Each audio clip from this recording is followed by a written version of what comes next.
सीता को पहले, लेकिन रौद्र स्वर में वो कहने लगी, अरे खद्योत, अरे जुगनू, तेरे पास सामर्थ्य क्या है?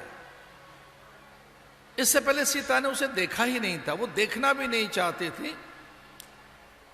तो उसे लिखते हैं तृणधर ओट कहत वैदेही, वह श्लोक इसमें आता है। तरणमरंतरतः कृत्वा प्रत्युवाच शुचिस्मिता निवर्त्य मनो मत्तः स्वजने प्रियतां मनः। विदेही ने तिनके की ओट में कहा, अरे मूर्ख, जड़, शठ, अरे चोर, अरे महामूर्ख, तू जानता राम कौन है? इसमें बड़े सुंदर सुंदर श्लोक हैं कि राम कौन है, और उन श्लोकों में अगर मैं गया तो कुछ और हो जाएगा।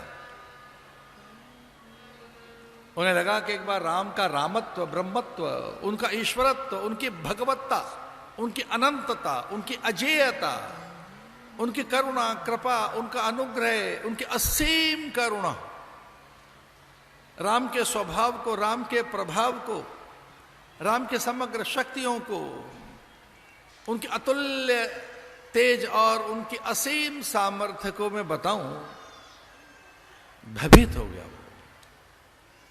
लेकिन हठात वो सीधा फिर से सीता की ओर बढ़ा, तो पहली बार सीता ने उसको ऐसे देखा। जब हठात सीता की ओर बढ़ा, तब सीता ने उसको एकदम देखा, तिनकों को हटाकर रावण भयभीत हो गया, और रावण को सीता के नेत्रों में महाकाल के दर्शन हुए, और लगा कि वो भस्म हो जाएगा, राख हो जाएगा। लेकिन साथ ही सीता के नेत्रों में करुणा दिखी। सीता भस्म करने के लिए नहीं है, हां वो संहार शक्ति तो है ही, उन जैसा मारक कौन है, पर उन जैसा तारक भी कौन है। भयभीत हो गया।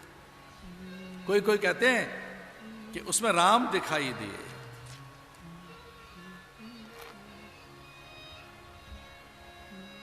कोई कहते हैं कि उसमें पराम्बा के दर्शन।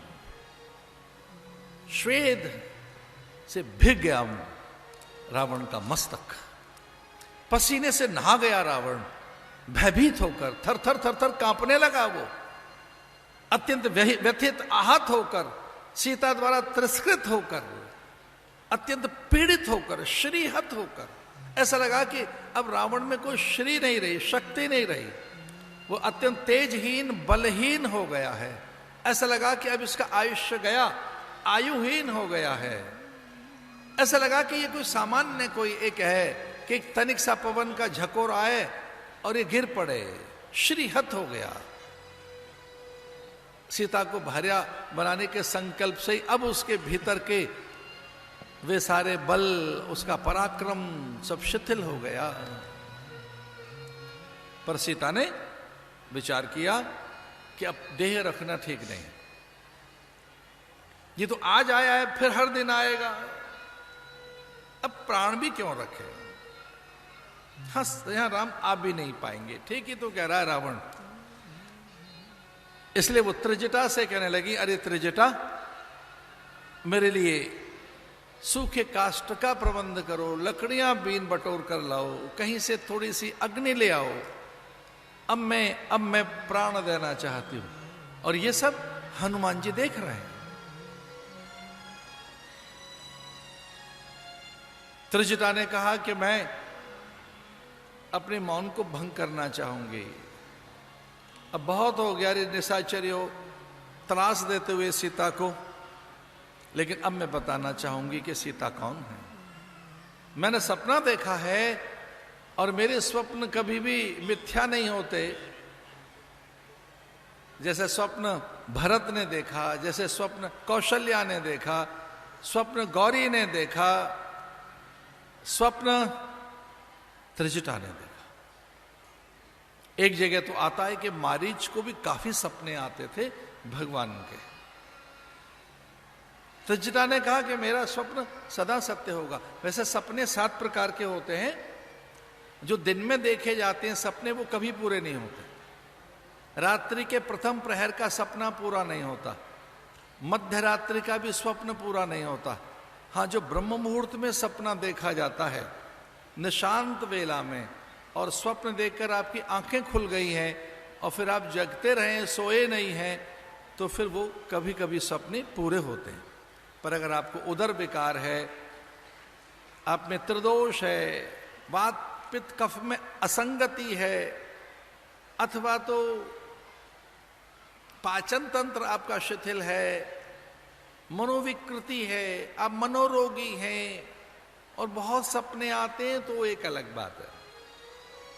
कई लोग जो बहुत मनोरोगी होते हैं, जिनमें प्राय अवसाद, चिंता, भय, असुरक्षा की भावना, उन्माद, आवेश, उत्तेजना, भविष्य की बहुत चिंता करते रहना, और ऐसे लोगों को जो सपने आते हैं उनका कोई फल नहीं। जिनमें वात पित्त कफ की असंगति है, अथवा तो उदर विकृति है, मानसिक विकृति है, या कोई आप रोगी हैं और फिर बहुत सपने आ रहे हैं, तो वो फिर उसका कोई फल नहीं मिलेगा। पर अगर आप स्वस्थ हैं, एकदम स्वस्थ हैं, और आप में ये कोई असंगति नहीं है, पाचक रस ठीक है आपका, आपके, और मानसिक तौर पर आप स्वस्थ हैं, मुझे क्षमा कीजिए, ये मैं इसलिए कह रहा हूं कि हम में से बहुत से लोग मेंटली फिट नहीं हैं।